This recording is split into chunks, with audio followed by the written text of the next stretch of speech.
मेरे प्यारे भक्तों, जय माँ काली। जब भी संसार पर अंधकार छाता है, जब अधर्म अपनी सीमाएं लांघता है, तब एक शक्ति जागती है। वह शक्ति है माँ काली। माँ का रूप भले ही उग्र हो, भयानक हो, पर हर भक्त के दिल में माँ बसती है।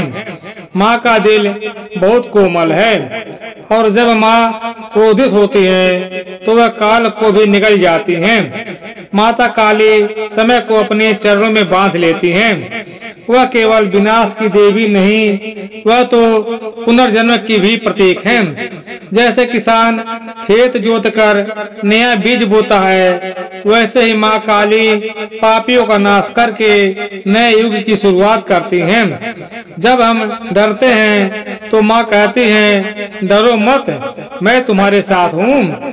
जब हम हारते हैं तो माँ कहती है, भक्त खुद के मेरे हवाले कर दे, मैं तुझे रास्ता दिखाऊंगी। माँ का एक रूप रौद्र है तो दूसरा रूप एकदम कोमल है। भक्ति के लिए माँ सुलभ उपलब्ध है। एक बार सच्चे मन से पुकारो, हे माँ मुझे अपनी शरण में ले लो, तो काली माता दौड़ी चली आती हैं। माँ काली का तांडव, उनका रक्त से सना स्वरूप हमें डराने के लिए नहीं, हमें जागृत करने के लिए है। जागो, उठो और खुद के भीतर की शक्ति को पहचानो। माँ का यही संदेश है। वह शक्ति किसी मंदिर में बंद नहीं है, वो तो हर भक्त के दिल में बसती है। तो आइए अपने डर को माता के चरणों में समर्पित करें, अपने दुख माता के हाथों सौंप दें और माँ के साथ चलें उस रास्ते पर जहाँ केवल काली माता को भक्त से ही पा सकते हैं। और काली माता की कृपा आप सभी भक्तों पर बनी रहती है। तो आइए प्यारे भक्तों, माता का मंत्र श्रवण कर लेते हैं। लेकिन उससे पहले अगर आप चाहते हैं कि काली माँ आप सभी भक्तों के ऊपर कृपा बनाए रखें, तो इस वीडियो को एक लाइक करके, हमारे चैनल को सब्सक्राइब करके कमेंट में जय माँ काली जरूर लिखें। ओम ऐं ह्रीं क्लीं चामुंडाय विच्छे स्वाहा। ओम ऐं ह्रीं क्लीं चामुंडाय विच्छे स्वाहा। ओम ऐं ह्रीं क्लीं चामुंडाय विच्छे स्वाहा। ओम ऐं ह्रीं क्लीं चामुंडाय विच्छे स्वाहा। ओम ऐं ह्रीं क्लीं चामुंडाय विच्छे स्वाहा। ओम ऐं ह्रीं क्लीं चामुंडाय विच्छे स्वाहा। ओम ऐं ह्रीं क्लीं चामुंडाय विच्छे स्वाहा। ओम ऐं ह्रीं क्लीं चामुंडाय विच्छे स्वाहा। ओम ऐं ह्रीं क्लीं चामुंडाय विच्छे स्वाहा। ओम ऐं ह्रीं क्लीं चामुंडाय विच्छे स्वाहा। ओम ऐं ह्रीं क्लीं चामुंडाय विच्छे स्वाहा। ओम ऐं ह्रीं क्लीं चामुंडाय विच्छे स्वाहा। ओम ऐं ह्रीं क्लीं चामुंडाय विच्छे स्वाहा। ओम ऐं ह्रीं क्लीं चामुंडाय विच्छे स्वाहा। ओम ऐं ह्रीं क्लीं चामुंडाय विच्छे स्वाहा। ओम ऐं ह्रीं क्लीं चामुंडाय विच्छे स्वाहा। ओम ऐं ह्रीं क्लीं चामुंडाय विच्छे स्वाहा। ओम ऐं ह्रीं क्लीं चामुंडाय विच्छे स्वाहा। ओम ऐं ह्रीं क्लीं चामुंडाय विच्छे स्वाहा। ओम ऐं ह्रीं क्लीं चामुण्डाय विच्छे स्वाहा। ॐ ऐं ह्रीं क्लीं चामुण्डाय विच्छे स्वाहा। ॐ ऐं ह्रीं क्लीं चामुण्डाय विच्छे स्वाहा। ॐ ऐं ह्रीं क्लीं चामुण्डाय विच्छे स्वाहा। ॐ ऐं ह्रीं क्लीं चामुण्डाय विच्छे स्वाहा। ॐ ऐं ह्रीं क्लीं चामुण्डाय विच्छे स्वाहा। ॐ ऐं ह्रीं क्लीं चामुण्डाय विच्छे स्वाहा। ॐ ऐं ह्रीं क्लीं चामुण्डाय विच्छे स्वाहा। ॐ ऐं ह्रीं क्लीं चामुण्डाय विच्छे स्वाहा। ॐ ऐं ह्रीं क्लीं चामुण्डाय विच्छे स्वाहा।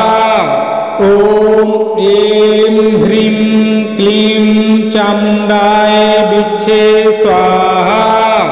ॐ ऐं ह्रीं क्लीं चामुण्डाय विच्छे स्वाहा। ॐ ऐं ह्रीं क्लीं चामुण्डाय विच्छे स्वाहा।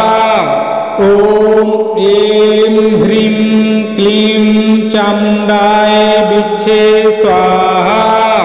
ॐ ऐं ह्रीं क्लीं चामुण्डाय विच्छे स्वाहा। ॐ ऐं ह्रीं क्लीं चामुण्डाय विच्छे स्वाहा।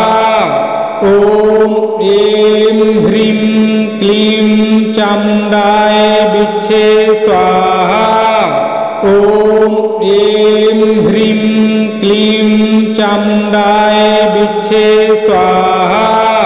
ॐ ऐं ह्रीं क्लीं चामुण्डाय विच्छे स्वाहा। ॐ ऐं ह्रीं क्लीं चामुण्डाय विच्छे स्वाहा। ॐ ऐं ह्रीं क्लीं चामुण्डाय विच्छे स्वाहा। ॐ ऐं ह्रीं क्लीं चामुण्डाय विच्छे स्वाहा। ॐ ऐं ह्रीं क्लीं चामुण्डाय विच्छे स्वाहा। ॐ ऐं ह्रीं क्लीं चामुण्डाय विच्छे स्वाहा। ॐ ऐं ह्रीं क्लीं चामुण्डाय विच्छे स्वाहा। ॐ ऐं ह्रीं क्लीं चामुण्डाय विच्छे स्वाहा। ॐ ऐं ह्रीं क्लीं चामुण्डाय विच्छे स्वाहा। ॐ ऐं ह्रीं क्लीं चामुण्डाय विच्छे स्वाहा। ॐ ऐं ह्रीं क्लीं चामुण्डाय विच्छे स्वाहा। ॐ ऐं ह्रीं क्लीं चामुण्डाय विच्छे स्वाहा। ॐ ऐं ह्रीं क्लीं चामुण्डाय विच्छे स्वाहा। ॐ ऐं ह्रीं क्लीं चामुण्डाय विच्छे स्वाहा। ॐ ऐं ह्रीं क्लीं चामुण्डाय विच्छे स्वाहा। ॐ ऐं ह्रीं क्लीं चामुण्डाय विच्छे स्वाहा। ॐ ऐं ह्रीं क्लीं चामुण्डाय विच्छे स्वाहा। ॐ ऐं ह्रीं क्लीं चामुण्डाय विच्छे स्वाहा। ॐ ऐं ह्रीं क्लीं चामुण्डाय विच्छे स्वाहा।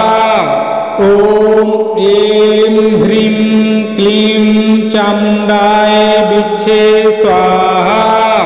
ॐ ऐं ह्रीं क्लीं चामुण्डाय बिच्छे स्वाहा। ॐ ऐं ह्रीं क्लीं चामुण्डाय बिच्छे स्वाहा। ॐ ऐं ह्रीं क्लीं चामुण्डाय बिच्छे स्वाहा। ॐ ऐं ह्रीं क्लीं चामुण्डाय बिच्छे स्वाहा। ॐ ऐं ह्रीं क्लीं चामुण्डाय बिच्छे स्वाहा। ॐ ऐं ह्रीं क्लीं चामुण्डाय बिच्छे स्वाहा। ॐ ऐं ह्रीं क्लीं चामुण्डाय बिच्छे स्वाहा।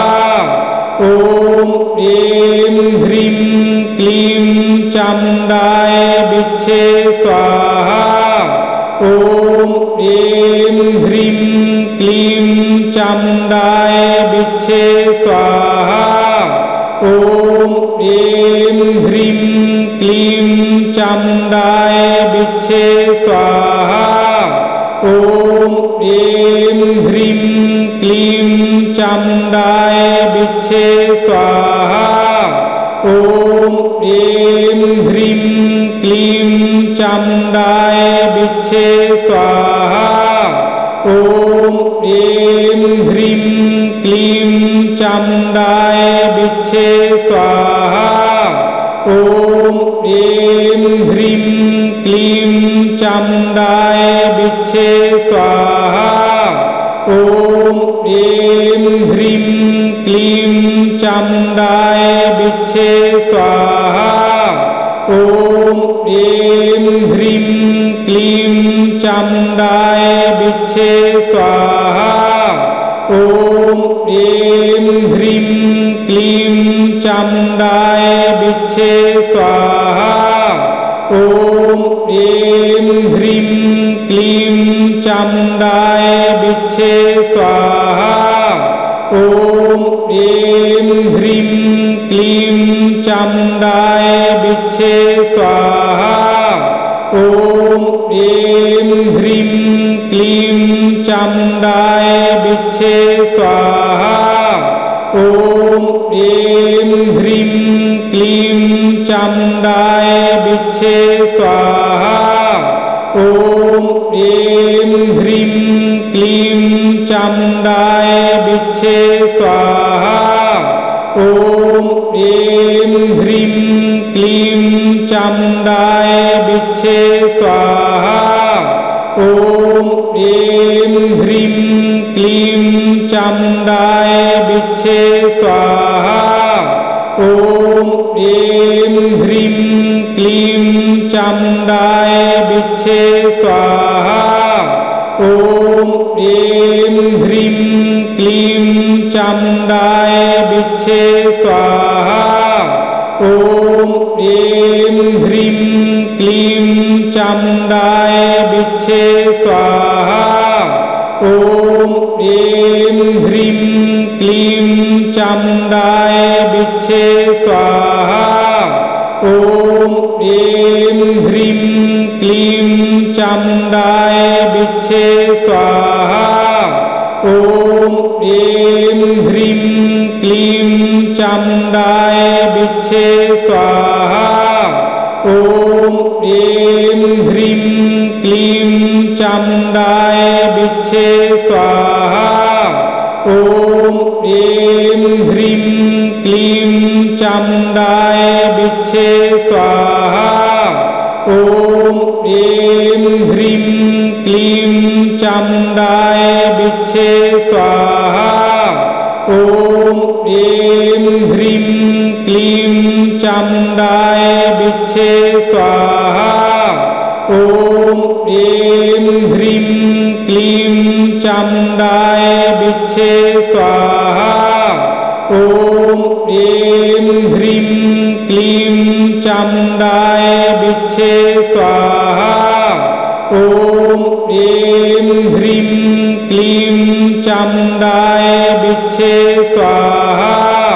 ॐ ऐं ह्रीं क्लीं चामुण्डाय बिच्छे स्वाहा। ॐ ऐं ह्रीं क्लीं चामुण्डाय बिच्छे स्वाहा। ॐ ऐं ह्रीं क्लीं चामुण्डाय बिच्छे स्वाहा।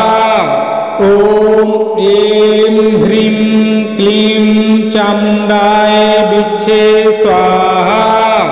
ॐ ऐं ह्रीं क्लीं चामुण्डाय बिच्छे स्वाहा। ॐ ऐं ह्रीं क्लीं चामुण्डाय बिच्छे स्वाहा। ॐ ऐं ह्रीं क्लीं चामुण्डाय बिच्छे स्वाहा। ॐ ऐं ह्रीं क्लीं चामुण्डाय बिच्छे स्वाहा। ॐ ऐं ह्रीं क्लीं चामुण्डाय बिच्छे स्वाहा। ॐ ऐं ह्रीं क्लीं चामुण्डाय बिच्छे स्वाहा। ॐ ऐं ह्रीं क्लीं चामुण्डाय बिच्छे स्वाहा। ॐ ऐं ह्रीं क्लीं चामुण्डाय बिच्छे स्वाहा। ॐ ऐं ह्रीं क्लीं चामुण्डाय बिच्छे स्वाहा।